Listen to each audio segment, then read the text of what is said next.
So here we are, the final stretch before the big vote, and all the political parties are busy courting every special interest group in the country, no matter how small. If you've got one leg, two kids, you work on a farm, the parties, they have a pitch for you.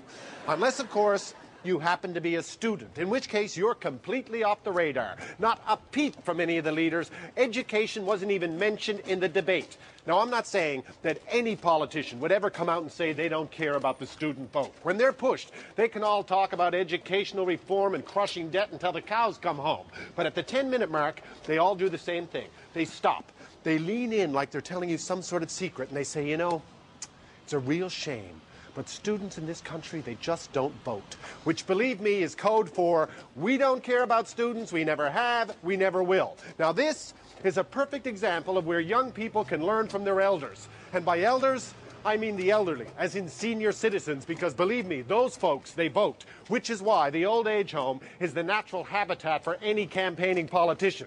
No exaggeration. In the 30 days since this campaign began, John Beard has spent 26 of them in an old age home.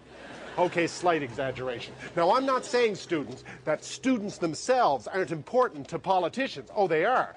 After all, you're the ones that deliver the lawn signs. But past that, you could be on fire for all they care. So my advice to any university student, never mind your civic responsibility. Seeing as you're such a low priority in this country, you should show up and vote out of spite, if for no other reason. And believe me, there are 1 million students in this country. You show up and vote, elections, they'll never be the same again. Education will never be left off the agenda. And for all of you students out there who are living away from home for the first time, ignore all those Elections Canada ads that make it seem like you need quantum physics to vote. In this country, you do not need to be registered in advance to vote. Men died on the beaches so you could vote. All you need to do is show up with some official-looking mail with your address on it, your student card, and your ID. Don't take no for an answer, and democracy is yours. And not your fake ID either, your real one.